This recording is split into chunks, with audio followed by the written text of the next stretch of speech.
Hey guys, may gabi, subong matry kita sing banana loaf. Baligin order ko ni siya guys sa isa Mandika Baker dire sa Deca 3 Phase 2 Socialize kay Ma'am Jenna. Bali ang gin-order ko ni guys worth 120 pesos. Bali check naton kung manamit di siya. Bali first time hindi mag-order sa iya. Pero may siya gabalik sa akon kay suki ko man ni siya sa manicure pedicure pero ako wala pa kuya kaagi order siya. Bali first time gin mag-order. Upon checking guys, makita ko may mga nuts. Wala ako kabalo kung ano ni siyang klase kan nuts panawag. Gay basi magsala ko basi may mabash bala. Tapos may mga chocolate sa babaw. Tapos mahumok saya guys kay natawag lang homemade di siya nga ano. Basi tabla sang ka-slice lang siya.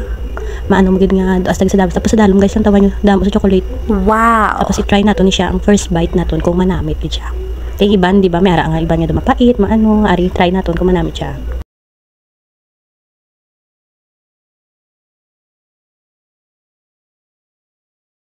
Pero upon checking guys, namit din siya guys, 100%. Recommendable din siya sa ma'am. Sa 120 pesos nyo, sulit din siya. Kani panahalat nyo guys, order na sa iya. May mga cakes man siya, mga cupcakes, may mga bento cakes, damo nga siya. Tapos may biligyan siya itlog ya, per tray.